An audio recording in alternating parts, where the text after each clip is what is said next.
Bueno, continuamos. Hay un camino deductivo que opera en la justicia. Eso se entendió como operación jurídica. Si algo es válido para todos, es válido para cada uno, ¿sí? Y se aplica a cada uno. Entonces, en tanto se tipifica un delito como siendo de tal índole, por lo tanto le corresponde la generalidad de la ley. ¿Sí? Corresponde que vaya preso por robar con intención, o que vaya preso o presa por matar. ¿Sí? Hay un camino deductivo que parte de principios generales y de leyes generales que son válidas para todos. O sea, la ley, todos tenemos que pagar impuestos. Todos los ciudadanos pagamos impuestos. ¿Sí? Y aquí un ciudadano que no paga impuestos, una ciudadana que no paga impuestos, ¿sí? Entonces le corresponde la generalidad de la ley. Entonces ahí hay una deducción por la cual a este particular se le aplica la ley universal.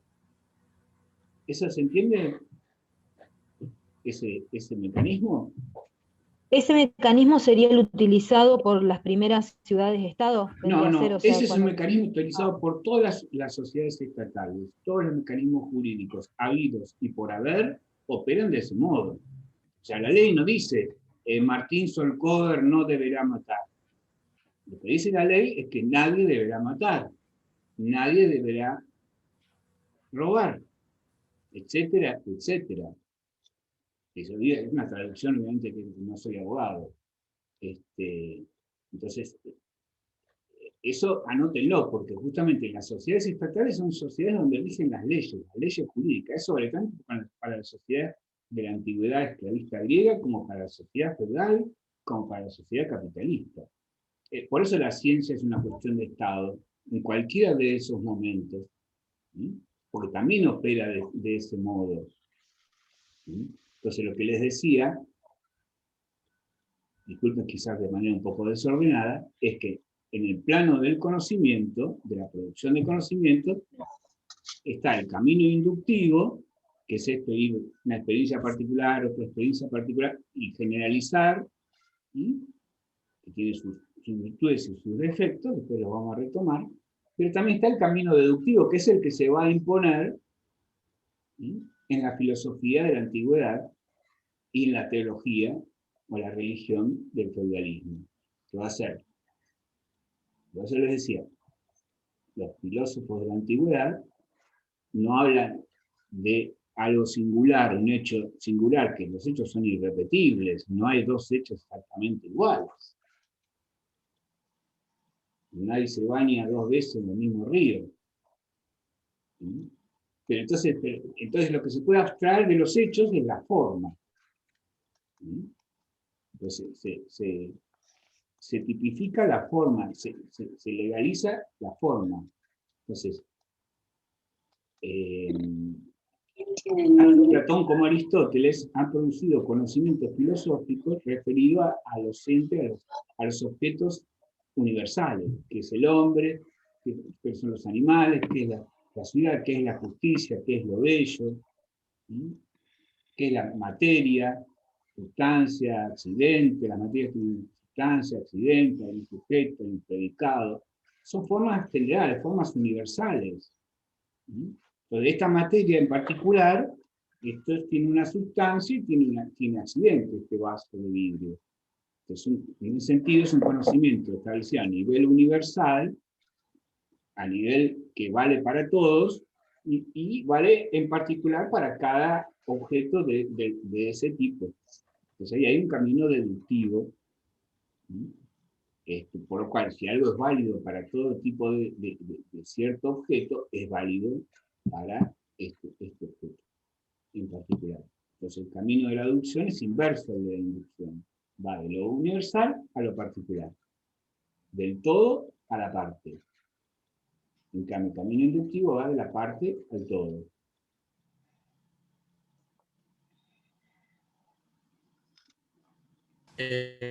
Perdón, uno es Sí. inductivo y el otro es... Deductivo. Inducción, deducción. La inducción es el ejemplo que les di de un pato es amarillo, otro día de otro pato, esa es inducción, porque va de lo particular, una experiencia particular, otra experiencia particular, entonces tiendo a generalizar, a producir un conocimiento general y lo formulo así, todos los patos son amarillos.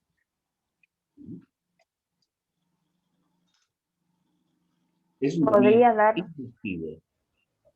¿Podría dar un ejemplo de deductivo?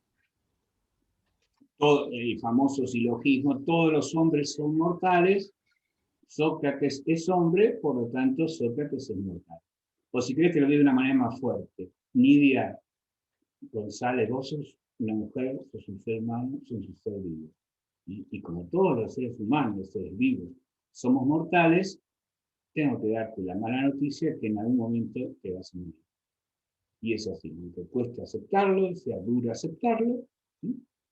Ese es un camino lógico, indiscutible, ¿sí? Mal que nos pese, nos vale a todos las generalidades de la ley. ¿Se entiende el ejemplo? Sí. Bueno, no, es un camino deductivo. Ahora bien, en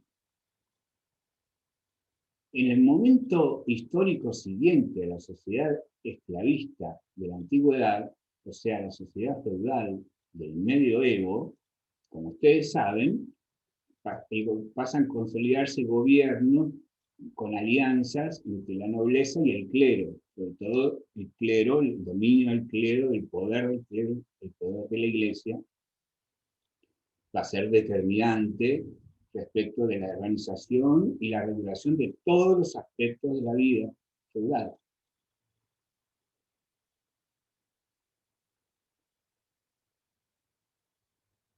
Todo va a estar anudado, las diferentes actividades van a estar anudadas de alguna forma bajo la regulación, ¿sí?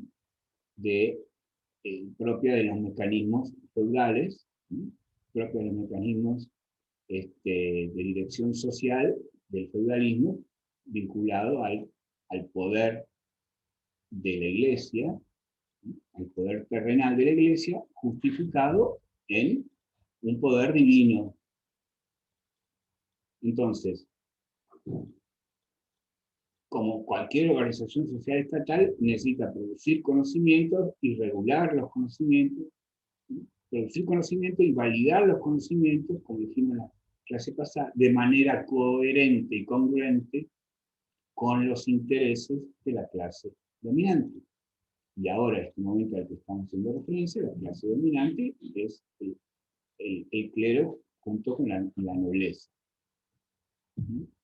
Y, como ha dicho Marx, las ideas dominantes en cualquier tiempo y lugar no son sino las ideas de la clase dominante. Las ideas dominantes en cualquier tiempo y lugar no son sino las ideas de la clase dominante. Entonces, les voy a mostrar cómo este mecanismo deductivo, que ya se presenta entonces articulado en el modo de organización social de la sociedad esclavista, se va a reforzar y se va a llenar de contenido religioso, eclesiástico. De tal manera que va a haber principios, vamos a decir, verdades reveladas de una vez y para siempre, que provienen de las Sagradas Escrituras, de los padres de la Iglesia, e incluso de los filósofos de la antigüedad, que van a ser verdades reveladas, repito, de una vez y para siempre. Verdades absolutas, o sea, principios rectores, de los cuales se desprenden deductivamente todas las demás normas y todas las demás leyes, que no pueden entrar en contradicción con esos principios sagrados, como por ejemplo, que el hombre ha sido creado a imagen y semejanza de Dios.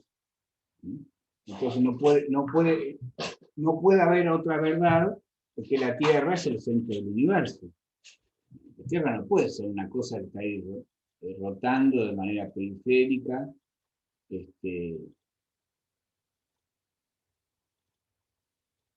o que el hombre no es el centro del universo, porque está así pegado a imágenes y semejanzas de Dios.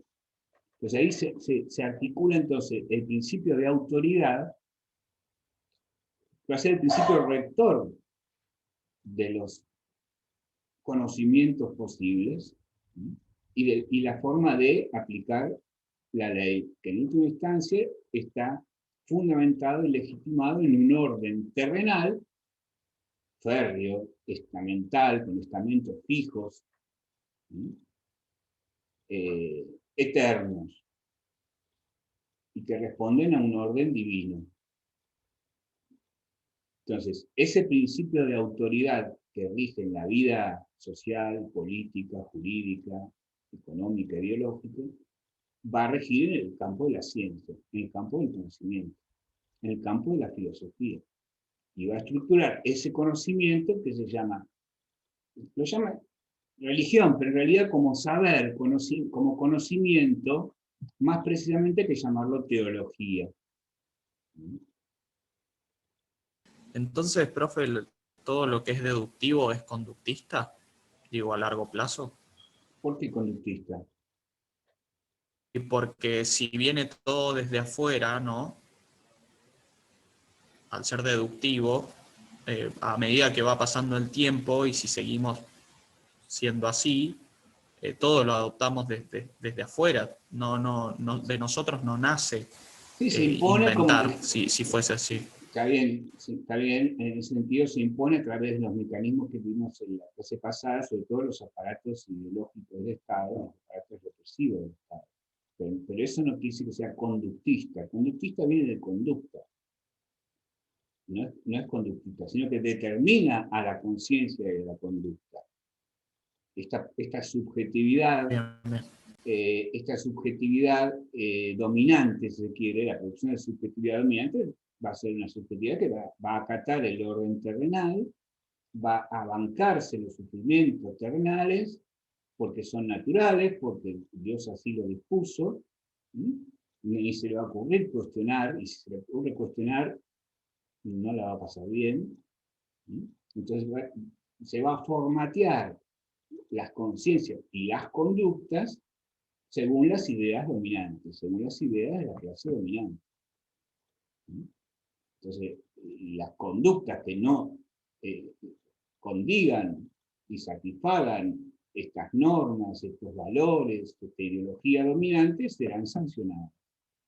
La sanción puede ser desde que lo excluyan del grupo, o lo maltraten, o le hagan bullying, si quiere usar una expresión actual, a una sanción legal, de ir preso, morir en la hoguera, sostener que la Tierra no está en el centro del universo, le ha costado la vida a cientistas, a investigadores que encontraron una verdad objetiva, un conocimiento objetivo que no fue validado, que no fue legitimado, porque violaba esta cadena deductiva que, partiendo de verdades universales absolutas y definidas de una vez y para siempre, de ellas se desprenden verdades particulares que no pueden ser transgredidas, no deben ser transgredidas, sino a costa de sufrimiento, incluso la vida. Entonces, esto puedo decir que viene de afuera, pero en realidad es una afuera que se va a volver un adentro, porque va a producir subjetividad a través de los aparatos ideológicos del Estado, ¿no? Que no solamente la iglesia, sino también la escuela y la familia son aparatos ideológicos del Estado. Desde chiquito, los padres va a haber un formateo que va a tener que ver con las ideas dominantes, los valores dominantes. Por supuesto que sí, que también hay ideologías alternativas, comportamientos rebeldes, conductas transgresoras, transformadoras o revolucionarias. En todo tiempo y lugar. Pero lo que Entonces, como para ponerlo sí, en plano, sí. como para ponerlo en plano, no sé si estoy equivocado. Cuando hablamos de la inducción nos estamos refiriendo a que, por ejemplo, yo estoy caminando por la orilla del mar y viene una ráfaga de viento, me moja con el agua y está helada el agua. Y digo, ah, está helada el agua. Ahora, si hablamos de la deductiva, estamos hablando de, por ejemplo, yo voy corriendo al agua, me largo de cabeza y está súper helada y me lo digo, ah, está helada. O sea, la diferente manera de obtener esa información, de adaptarse a ese entorno. Sí, sí, sí, lo haría un poquito más sofisticado, si vos eh, vivís cerca de un río, un lago, un mar argentino, y bueno, suele estar frío. Entrás y sentís frío, una y otra vez. Y luego vas a otro país, a otras latitudes, y hasta incluso puedes llegar a prepararte un abrigo o tener previsto encender una fogata cuando salís y de pronto te encontraste esa agua cálida. Para tomar ese ejemplo. O sea, vos construiste un conocimiento por la suma de experiencias particulares y generalizaste, toda vez que me meto en el agua sentiré frío. Es un camino inductivo. En cambio, el camino deductivo sería la temperatura del cuerpo humano es de 36,5. La temperatura de los mares argentinos en cierta época del año es tanto. Por lo tanto, toda persona que se meta en el agua en invierno o en otoño va a sentir frío. ¿Se ve? Es un camino deductivo. Bien, bien, bien. Hay como una verdad a priori, antes de la experiencia, ¿sí? Está establecido, no importa por qué camino, que la temperatura normal del cuerpo humano para cualquier ser humano es 36,5. Y suponete que esté establecido que la temperatura promedio de los ríos, los mares en otoño y en invierno es por debajo de tanto y tanto. Pero ahí hay un por lo tanto, ¿sí? Y ese es un camino deductivo. Como eso vale para todos los mares y ríos argentinos en invierno y en otoño, y eso vale para todos los seres humanos cuya temperatura promedio es 36,5, hay un por lo tanto. Es un camino que va de lo universal a lo particular. Por lo tanto, cuando María, José, Teresa, en invierno o en otoño se metan en el agua, sentirán frío. Entonces, deducís algo que se va por el lado de la verdad. Claro, hay una verdad lógica ahí. Hay una validación lógica, es lógico, ¿no? Convengamos que es lógico. Ahora, eso lo vamos a ver, pero ¿quién estableció las verdades del punto de partida? ¿Y cómo se establecieron? Eso es lo que en la escolástica o en la sociedad feudal no podías osar cuestionar. O sea, ¿cómo está establecida la verdad del para todos? La verdad y las leyes fundamentales que protegen y resguardan la propiedad privada. ¿De dónde sale eso? ¿A quién favorece? ¿Cuál es la génesis? Eso no es intocable, digamos. Es cuestionar el origen de estas verdades o este nivel universal del para todos. Eso es, se entiende un poco lo que voy, ¿no? Porque una vez que si está establecida una verdad para todos, hay un camino lógico que es indiscutible. ¿Sí? Ahora, puede ser que ese punto de partida sea falso. ¿Sí? Sea falso. Y haya sido establecido según la conveniencia estratégica de las clases dominantes. Y eso es lo que amerita, me parece a mí, el título del texto de Samaja, que es para la unidad 2, que se llama El lado oscuro de la razón. Ahí hay algo que se oculta, que queda oculto. ¿Cómo se establecen esas verdades o esas leyes generales? ¿Cuál es la génesis de la ley? No tiene que ver también con que hay una historia oficial, pero también hay otra historia, y quien quiere oír que oiga, que hay una historia de los vencidos, una historia de los sometidos, una historia de los dominados, que no lograron plasmar sus intereses en la ley. Ese es el lado oscuro de la justicia, o el lado oscuro de la razón. Así como también el camino inductivo tiene su lado oscuro, que puede tener que ver con los prejuicios. Vos conocés, te presentan a un extranjero latinoamericano, resulta que ese, bueno, afanó porque no le quedaba otra, y afanó. Entonces, y el otro día escuchás que hay un ladrón que también es de origen peruano o boliviano, y te dicen que afanó. Entonces, el ser humano es capaz de construir un conocimiento supuestamente válido para todos, y los extranjeros que vienen a Argentina vienen para robar. Los peruanos son ladrones, los bolivianos son ladrones. ¿Ven? Ahí hay otro peligro vinculado con el camino inductivo, el camino del prejuicio, la xenofobia. Después, con la unidad 2, que estos dos caminos requieren ser repensados dialécticamente, pero en principio los estoy presentando como dos caminos, ya va Sandra, como dos caminos diferentes, y le estoy señalando que va a regir, va a ser dominante el camino de la deducción, tanto en la sociedad esclavista griega como en la sociedad feudal, teológica, oscurantista, medieval. Sí, Sandra.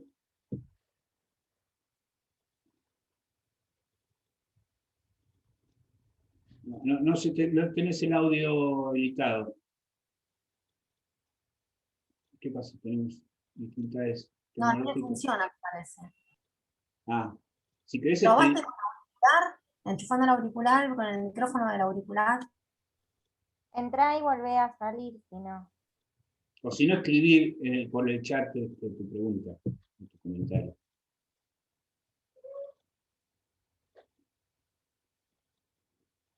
Entonces, según el momento histórico, van a ser diferentes los modos de producir conocimiento, porque no es lo mismo la época anterior al telescopio que la época posterior al telescopio, o la época de producir conocimiento del microscopio, antes de que hubiera microscopio, o después que hay microscopio electrónico.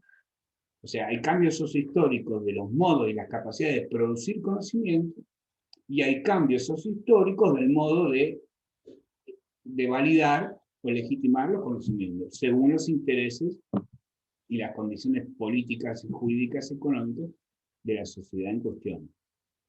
Eso es lo que les decía al principio, pero de una manera abstracta, que esos dos momentos están siempre presentes toda vez que hay Estado. Pero los modos de producir, las tecnologías de la producción, de conocimiento... Sí. Sí, escucho. El ejemplo que dio recién, el de los extranjeros que robaban, ¿no se escucha? Sí, se escucha. ¿A qué dijo que se refería ese ejemplo? Es una inducción, son las debilidades de la inducción. Que robaban. Los riesgos de la inducción. Yo marqué los riesgos de la deducción. ¿Cuáles son los riesgos de la deducción? Y no cuestionar el punto de partida de esos universales que parecen eternos e intocables. Y ahora lo que se señala son los riesgos, o la falla, o el punto débil de la inducción. El punto débil de la inducción, intenté ilustrarlo con esto de generalizar que todos los patos son amarillos, simplemente porque yo, en mis experiencias particulares, nunca me topé con un pato negro, pero que existen los patos negros. O con este contenido más socioideológico, uno puede tener experiencias de esa índole que supuestamente te validan o te dan pie para generalizar que los extranjeros de tal o cual nacionalidad vienen a robarnos. Una fantasía xenófoba, o que los extranjeros vienen a robarnos cierto goce, tiene que ver con fantasías, como fantasmas de índole psíquico, que ahora no hace falta... No sé si ahora se me escucha, profesor. Sí. Entonces, cuestionar la verdad que lo funda el principio universal, ¿también es cuestionar el método, en este caso el deductivo? Claro. Sí, el método deductivo tiene lógica. Decime si no tiene lógica. Todos los hombres y mujeres somos mortales, por lo tanto, lamentablemente, todos y cada uno de nosotros en algún momento nos vamos a morir. Impecable, indiscutible. Se ve ahí, hay una conservación de la verdad, que si es verdad lo que se anuncia para todos, necesariamente va a ser verdad lo que se anuncia para cada uno. Lo que estamos denunciando, si quiero, o advirtiendo, La primera pregunta es, ¿cómo se estableció la verdad del punto de partida, esta verdad universal o esta ley universal válida para todos? Eso lo entiendo, pero el cuestionamiento del método, ahí no lo termino de entender. Claro, es que si el punto de partida es verdadero, está todo bien, es lógico, y vas a llegar a una conclusión verdadera. Me acuerdo que cuando yo estudiaba, mis años de estudio, y de alguna manera van a deducir que ya tengo, había un chiste que hacíamos en la cátedra, yo me formé en la cátedra de Samaja. La cosa era así, chiste o algo medio gracioso, ¿no? El punto de partida era, todos los riojanos son chilenos. Imagínense de qué época política me estoy refiriendo. ¿Sí? Entonces, Menem es riojano, por lo tanto Menem es chileno. O sea, por esa vía expeditiva le sacamos, le enchufamos los males que nos ocasionó, según nuestro modo de ver, el menemismo en la Argentina, a los chilenos. ¿Sí? No es muy gracioso, pero lo que quiero decir con esto, lo que quiero ejemplificar, ¿sí? Que desde el punto de vista lógico, el camino lógico es impecable. Si todos los riojanos son chilenos, y Menem es riojano, por lo tanto, Menem es chileno. Ahora, como es evidente en este chascarrillo, si se quiere, lo que es cuestionable es el punto de partida, porque es en este caso manifiestamente falso. Definitivamente, por eso cuestiono la verdad del principio universal, pero no el método. No. Que en teoría, lógicamente, es correcto. Claro. Si uno analiza la tautología, está funcionando. Exactamente, por eso no tautología, tal cual. Porque no hay una verdad nueva. La verdad a la que se llega está contenida en la afirmación universal del punto de partida. Si algo es válido para todos, es válido para cada uno, podríamos decirlo brevemente. Y en el sentido es intachable. Más que el método, porque el método, podemos decir, ese camino, el camino de la deducción, tiene la ventaja de poder predecir, que para la regulación social y la individual propia, está bueno poder predecir. Si uno puede predecir lo que va a pasar, te puedes cuidar, puedes cambiar de camino, puedes tomar otra decisión, o si está buena la cosa, vamos para adelante con todo. Entonces la deducción te permite predecir. Antes que ocurran tales fenómenos, hay por lo tanto un camino lógico que te permite anticipar, predecir y prevenirte. Entonces, cada uno de los caminos tiene su pro y su contra. A favor tiene la deducción esta capacidad de anticipar y predecir, y que eso funciona para la organización social, para la organización del conocimiento, y es muy importante para la conservación de la vida, etcétera, etcétera. Ahora, el punto débil de la deducción es que cómo justificar, legitimar o validar ese punto de partida. ¿Cuál es la génesis, en otras palabras? Eso es una perspectiva dialéctica. Una perspectiva dialéctica es la pregunta que, sí, lo que es la estructura es una cosa y la génesis es otra. La estructura del razonamiento deductivo es intachable. Ahora, ¿cuál es la génesis? Ese conocimiento que supuestamente es válido para todos, o esa ley que debe ser aplicada para todos. ¿Cuál es el origen? ¿Dónde surgió? ¿Como consecuencia de qué luchas políticas de vencidos y vencedores se sancionó esa ley? ¿Y puedo hacer otra pregunta por ahí? Retener que redondeo. Y la inducción tiene la siguiente ventaja. No estás vos creyendo a ciegas una verdad revelada. A ver, vamos a ver. A ver esta experiencia, vamos a ver, vamos a analizarla, vamos a observarla. No me quiera meter gato por liebre, vamos a verla, ¿no? Entonces, la inducción tiene esa ventaja, que la ventaja de comprobar o verificar en una experiencia, eso va a ser lo que va a regir después con la sociedad positiva, experiencias libres. Ahora bien, la contra de la inducción es que no puedes llegar con certeza al nivel del universal, porque nunca vas a poder tener todas las infinitas experiencias posibles. Pero cada uno de estos caminos por separado tiene sus debilidades. Justamente una perspectiva dialéctica, que es la que vamos a ver en la segunda unidad, y con Kant en adelante, con Kant, con Hegel, con Marx, también con Piaget, incluso Lacan, etcétera, etcétera, hay un movimiento dialéctico que permite dar cuenta de una síntesis superadora de estos caminos que unilateralmente tienen sus efectos. Lo que quiero señalar es este predominio de la deducción, que va a ser fundamental para la regulación de la vida feudal y propio de la teología, esa tercera forma de conocimiento, del mito, la filosofía, la teología, que está entonces gobernada por este principio de autoridad que va a regir los contenidos de conocimiento que van a ser legítimos, validados, siempre y cuando no contradigan estas verdades reveladas, o estas verdades absolutas, o estas verdades universales.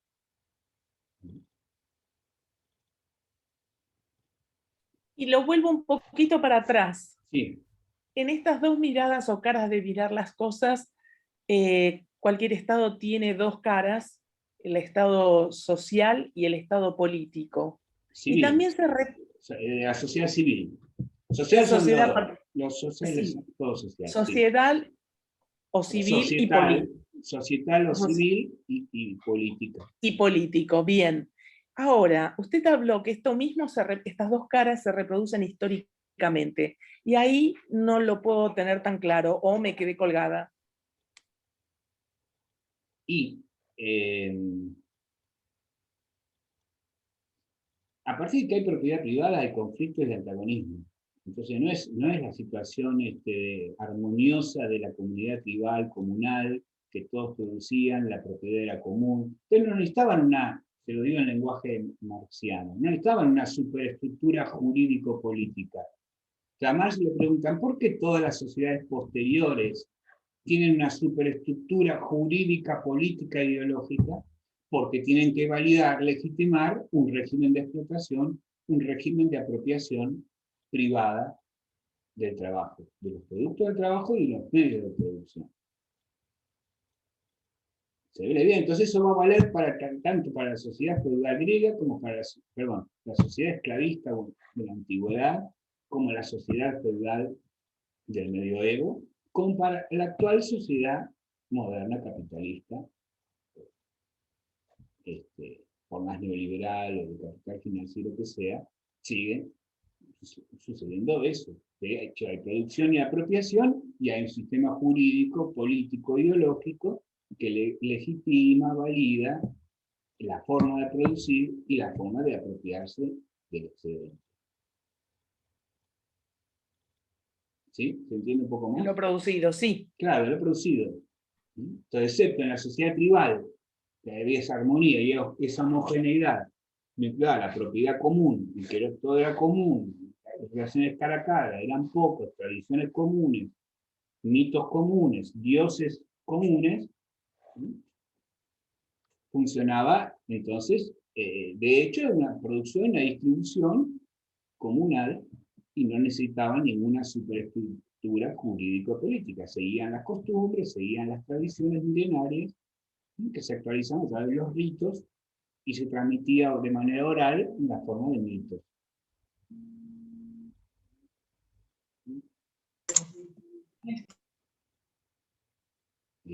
También estoy a disposición para que hagan preguntas sobre este desarrollo, sobre el desarrollo de las clases anteriores, o sobre las consignas o preguntas de la tarea de la 1. Profe, Sí. una duda. Entonces, a partir de que hay propiedad privada, ¿el conflicto viene a ser el conductismo? ¿O entendí mal? No, yo no hablé de conductismo. ¿Qué era esa parte? ¿Cuál es el conflicto? Lo anoté mal. Bueno, vale. Es decir, el conflicto se origina, la conflictividad social o el antagonismo se origina porque hay apropiación privada del excedente y hay apropiación privada de los medios de producción. Entonces, a partir de ese momento van a ser sociedades desbalanceadas, desiguales, ¿sí? Con injusticias, con inequidades, con unos que la van a pasar muy bien y van a acumular, y otros que la van a pasar muy mal, van a tener una vida precaria, una vida breve. Son conflictos sociales y antagonismos sociales. Se quiebra la unidad de la comunidad. Entonces, es la dirección social, el direccionamiento de este tipo de sociedades con conflictos internos, conflictos intestinos, con antagonismos, va a requerir modos de reconstruir la unidad que está definitivamente rota, engrietada, la grieta, la gran grieta, a través de mecanismos jurídicos, a través de leyes que van a ser debatidas y sancionadas, ¿sí?, con el poder específico de la clase que va a enfrentar los resortes del Estado, que va a convencer, que va a entonces dirigir el Estado no solamente con el aparato represivo del Estado, sino va a dirigir con los aparatos ideológicos del Estado, ¿sí?, de tal manera que las ideas dominantes, de tal manera de imponerle ideas dominantes, que van a ser congruentes con las ideas de la clase dominante. Es decir, Entonces, el lo que derecho decía va... Fabricio es que entonces eso se va a expresar en las conductas y en los comportamientos y en los modos de pensar de Teresa, de Martín, de Josefina. ¿Sí? Eso es la producción de subjetividad. Pero eso no es conductismo. Tiene impacto y formatea, por decir, las conductas. El derecho va a formar parte de esa superestructura de la que Claro, hablamos. exactamente. Cuando se dice superestructura jurídica, ahí está el derecho. Ese derecho que tiene ese mecanismo, sancionar leyes para todos, que se aplican en cada uno de los casos particulares, una vez que se tipifica de qué delito estamos hablando, qué tipo de infracción a la ley se trata. Eso es lo que hacen los jueces, o eso es lo que hacen los fiscales. La investigación del fiscal, ¿qué hace? Justamente tiene que investigar, ¿sí?, para determinar si hubo delito y qué índole de delito hay. Entonces, una vez que eso está concluido en la etapa de descubrimiento, si quiere, la etapa de investigación, viene la etapa del juicio. Presenta el caso y entonces el juez dictamina si se corresponde. Entonces, las cuestiones de hecho con las cuestiones de derecho, queda abrochado el chabón o la chabona, veredicto y sanción. Ahora, si no hay adecuación entre los hechos efectivos y el abogado defensor muestra precisamente que no es así, queda inocente o falta de mérito. Menos de un minuto, vamos entonces con la última parte y seguimos con las preguntas, la última parte de esta. ¿Sí?